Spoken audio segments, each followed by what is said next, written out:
अस्सलाम वालेकुम dear students, welcome to our YouTube channel. उम्मीद करता हूं आप सब लोग खैरियत से होंगे और अपने जो भी आपको डाउट्स वगैरह थे आपको अच्छे से अवेयरनेस मिली होगी regarding the agriculture, regarding the agronomy. और उम्मीद करता हूं आपको सारी चीजें अच्छे से समझ आ रही होंगी। First of all I would like to say thank you, जितना भी आप लोगों ने सपोर्ट किया, काफी अच्छी हमें सपोर्ट रही है। फिलहाल हमने सिर्फ 2 ही लेक्चर अपलोड किए हैं और उन पर काफी हमें अच्छी सपोर्ट मिली है। ये हमें मोटिवेट करती है कि हम आपके लिए और क्वालिटी कंटेंट लेके आए, आपको और अवेयर करें एग्रीकल्चर के बारे में, और हम इतनी अवेयरनेस फैला दें लोगों को कि हम जो पाकिस्तान की जीडीपी में और ज्यादा हम जो है एग्रीकल्चर प्रमोट कर सके, हम पाकिस्तान को एक और स्टेबल एग्रीकल्चर कंट्री बना सके। तो हमारा ये ही मेन मोटिव है। चलिए शुरू करते हैं। आज हमने क्या देखना है, कल लास्ट लेक्चर में हमने डिस्कस किया था कि किस तरीके से बढ़ती हुई पॉपुलेशन को जो है एग्रोनॉमी उससे डील कर कर ग्लोबली जो है फूड प्रोवाइड कर रहा है। फिर उसमें हमने देखा था कि इसमें प्लांट ब्रीडिंग एंड जेनेटिक्स, उसमें जेनेटिक वेरिएशन हमने देखी थी, सॉइल की मैनेजमेंट देखी थी, ऐसी वेराइटीज लगाना जिसमें जो है पेस्ट रेजिस्टेंट हो, जिनमें डिजीज कम लगे। हमने ये सारे कुछ प्रैक्टिसेस, ये सारे हमने कुछ सेफ्टी मेजर्स देखे थे कि हम किस तरीके से फूड सिक्योरिटी, जो एक बढ़ती हुई पॉपुलेशन के लिए जो फूड की सप्लाई जरूरी है, उसको हम कैसे जो है उस मसले का हल निकाल सकते हैं। तो हमने वो लास्ट लेक्चर में देखा था कि किस तरीके से एग्रोनॉमी इस चैलेंज, इस ग्लोबल चैलेंज के साथ डील करती है। आज जो हमने चीज डिस्कस करनी है वो हमने डिस्कस करना है कि किस तरीके से जो है एग्रोनॉमी एनवायरमेंटल सस्टेनेबिलिटी को प्रमोट करती है। कहने का मकसद ये है कि अपने एग्रीकल्चर में ऐसे प्रोडक्ट्स यूज करना, ऐसी प्रैक्टिसेस यूज करना, ऐसे जो है सेफ्टी प्रिकॉशन या मेजर्स लेना जिनसे एनवायरमेंट पर बेहतर असर पड़े, नेगेटिव इम्पैक्ट ना पड़े, बल्कि एनवायरमेंट को कंजर्व करते हुए हम बेटर यील्ड लें, बेटर क्वालिटी लें उस क्रॉप की। इसको हम कहते हैं एनवायरमेंटल सस्टेनेबिलिटी। ठीक है, आज हम वो डिस्कस करेंगे कि किस तरीके से एग्रोनॉमी जो है एनवायरमेंटल सस्टेनेबिलिटी को प्रमोट करती है। ठीक है, तो चलिए स्टार्ट करते हैं।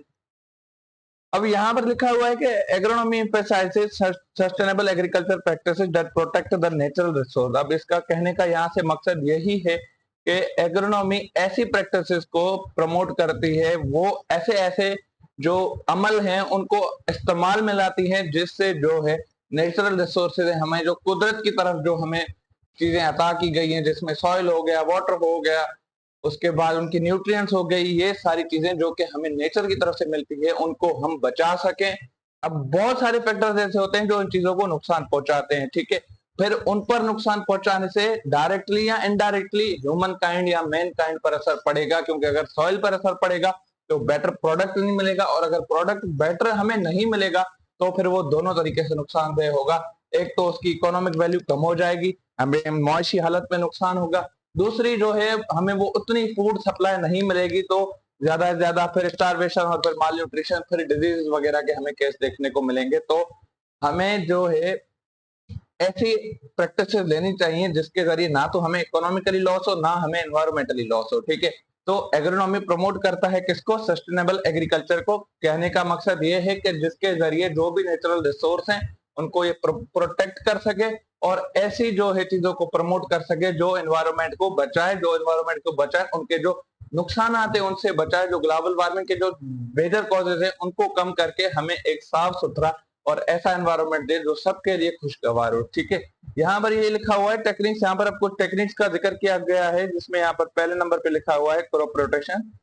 ठीक है, उसके बाद है tillage, and number third is integrated pest management. ठीक है, अब यहाँ पर ये 3 चीजें जो मैंने यहाँ पर आपके सामने अंडरलाइन की है, इनसे मुराद यहाँ पर ये है, नंबर 1, हम क्रॉप रोटेशन को जब डिस्कस करेंगे, क्रॉप रोटेशन मतलब एक ही सेम क्रॉप हम उस पर ना लगाएं। मतलब कहने का मुराद ये है कि हमने एक क्रॉप लगाई, ठीक है, उसके बाद हमने जो है कुछ उसको वक्त छोड़ा, मतलब सेम ही क्रॉप हमने उस जगह पर नहीं अप्लाई की।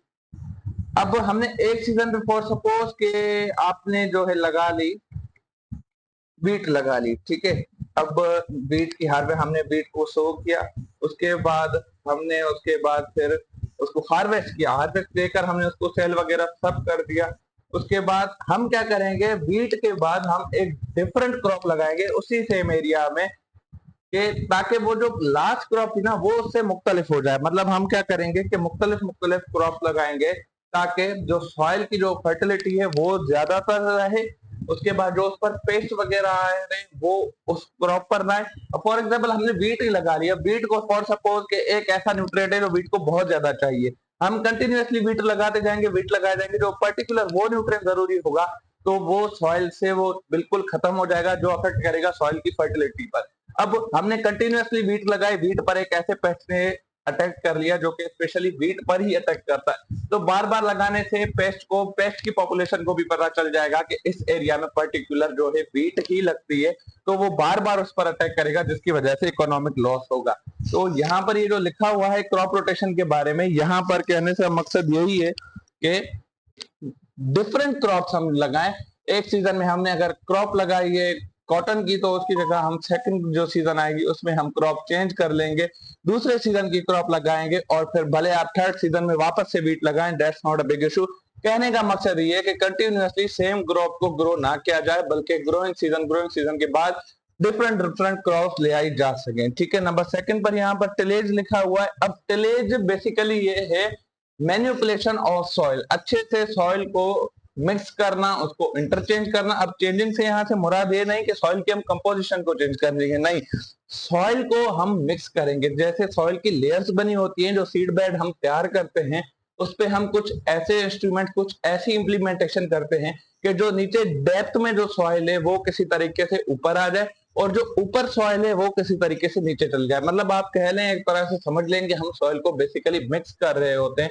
टिलेज का मतलब ही यही है कि मैकेनिकल मैनिपुलेशन ऑफ सॉइल। जो हम फील्ड्स में ट्रैक्टर वगैरह चला रहे होते हैं, या फिर जो हमें जो एनिमल जो है हमने फील्ड में अक्सर देखा है जिस तरह से वो हल चला रहे होते हैं, तो वो सारा टिलेज ही है। अब टिलेज में फिर दो तरीके की टाइप्स आ जाती हैं, एक होता है इसका प्राइमरी टिलेज और दूसरा आ जाता है इसका सेकेंडरी टिलेज। उसमें फिर अलग अलग इंस्ट्रूमेंट्स हैं, उनको हम बाद में डिस्कस करेंगे जब हम अपना टॉपिक ये टिलेज डिस्कस कर रहे होंगे। अभी हमने देखा कि क्रॉप रोटेशन किस तरीके से एनवायरमेंटल सस्टेनेबिलिटी को प्रमोट करता है, उसके बाद हमने डिस्कस किया कि किस तरीके से जो है टिलेज जो है वो सॉइल मैनेजमेंट। अब टिलेज और क्रॉप रोटेशन दोनों ही सपोर्ट करते हैं सॉइल मैनेजमेंट को, क्योंकि हमें इसके जरिए हम सॉइल को कंजर्व करेंगे।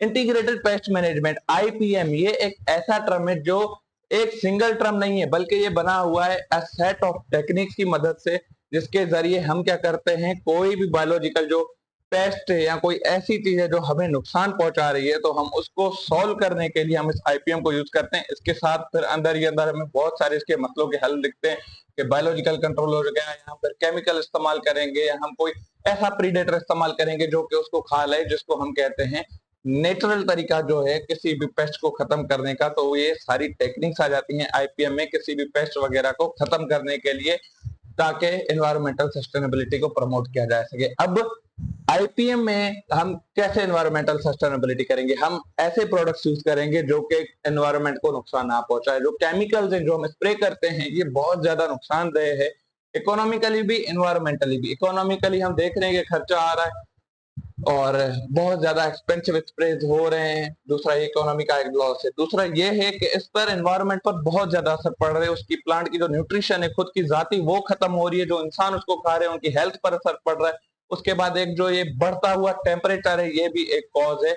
इसका, और ज्यादा स्प्रे करने से, ज्यादा केमिकल्स यूज करने के लिए पेस्ट की पॉपुलेशन कई जगहों पर अक्सर बढ़ भी जाती है। ऐसे केसेस बहुत सारे हुए हैं। तो हमने ये कुछ टेक्निक्स देखी कि किस तरीके से हम एनवायरमेंटल सस्टेनेबिलिटी को प्रमोट कर सकते हैं with the use of agronomy.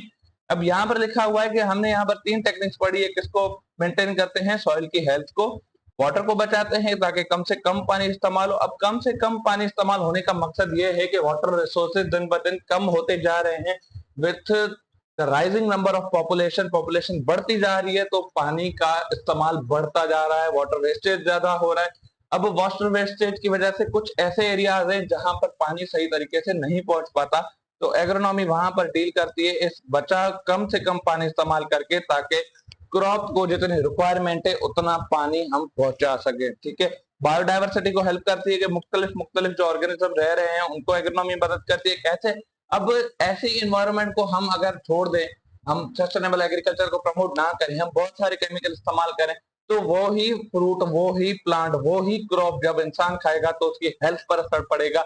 वो ही प्लांट जब क्रॉप को जो है जानवर खाएंगे वो उनकी हेल्थ पर असर पड़ेगा। और एक टाइम ऐसा आएगा जब ये केमिकल्स वगैरह सारे खा खा कर इनकी सारी एग्जिस्टेंस खत्म हो जाएगी। इसी तरीके से फिर वो उनकी एग्जिस्टेंस नहीं होगी। तो एग्रीकल्चर में इसी तरह से बायोडायवर्सिटी को कंजर्व किया जा रहा है, इकोनॉमी को, बाय प्रमोटिंग एग्रीकल्चर सस्टेनेबिलिटी। ठीक है, अब यहाँ पर लिखा हुआ है कि लॉन्ग टर्म वेरिएबिलिटी। अब ये कोई छोटी प्रैक्टिस नहीं है, इनमें बहुत सारी रिसर्च है। बेसिकली ये एक अलग अलग सब्जेक्ट है। अगर इन पर रिसर्च किया जाए तो ये बहुत बड़ी साइंसेज हैं कि किस तरह से सॉइल की मैनेजमेंट की जाती है। हमने सिर्फ यहाँ पर इंट्रोडक्शन देखा है कि किस तरह से आप एनवायरनमेंट को प्रमोट कर सकते हो, उसकी कंजर्वेशन को प्रमोट कर सकते हो with the use of agronomy, with the help of जो है एग्रोनॉमी। हमने देखा कि हम किस तरह से अपनी यील्ड को बढ़ा सकते हैं, हम क्वालिटी को बढ़ा सकते हैं, हम एनवायरनमेंट को बचा सकते हैं with the use of agronomy. हमने 3 प्रैक्टिसेस की पढ़ी, जिसपे हमने नंबर 1 पे देखा क्रॉप प्रोटेक्शन, नंबर 2 पे हमने देखा टिलेज हम इस्तेमाल करेंगे, एंड नंबर 3 पे हमने देखा इंटीग्रेटेड पेस्ट मैनेजमेंट। हम नेचुरल प्रीडेटर्स लेकर हम पेस्ट को, हम हार्मफुल इंसेक्ट को मार देंगे ताकि इकोनॉमिक लॉस और एनवायरमेंटल लॉस हम दोनों से बच सके। ठीक है, हमने आज ये चीज डिस्कस की। कल हमने एक फैक्टर पढ़ा था कि किस तरीके से एग्रोनॉमी हेल्प करती है बढ़ती हुई पॉपुलेशन को, फूड सप्लाई को इंक्रीज करने में। हमने कल ये डिस्कस किया था। आज हमने ये डिस्कस किया है कि किस तरीके से एग्रोनॉमी प्रमोट करती है सस्टेनेबल एग्रीकल्चर या एनवायरमेंटल को कंजर्व करने में एग्रोनॉमी का क्या रोल है। हमने वो देखा कि इसमें कौन सी टेक्निक्स जो है अप्लाई की जाती है, हमने ये सारा देखा। ठीक है, नेक्स्ट टॉपिक में इंशाल्लाह हम डिस्कस करेंगे कि किस तरीके से जो ये बढ़ता हुआ क्लाइमेट चेंज है। हमने देखा है कि क्लाइमेट चेंज के बहुत सारे केसेस हमारे पास आ रहे हैं। तो हम अचानक से गर्मी, अचानक से सर्दी, अचानक से ठंड, ये सारे के सारे, अचानक से बारिशें और इतनी तेज बारिशें, ये सारा का सारा क्लाइमेट चेंज से रिलेटेड है। हम देखेंगे कि किस तरह से एग्रोनॉमी जो इस क्लाइमेट चेंज से डील करते हुए हमें फिर भी फूड सप्लाई कर रहा है, ये इंशाल्लाह हम अपनी नेक्स्ट वीडियो में देखेंगे। तब तक अपना बहुत सारा ख्याल रखिएगा, दुआ में याद रखिएगा। अगर आप चैनल में नए आए हैं तो काइंडली चैनल को लाइक, शेयर और सब्सक्राइब जरूर कीजिएगा। इंशाल्लाह हम अपनी नेक्स्ट टॉपिक में मिलेंगे। जब तक अपना बहुत सारा ख्याल रखिएगा। Thank you so much for watching.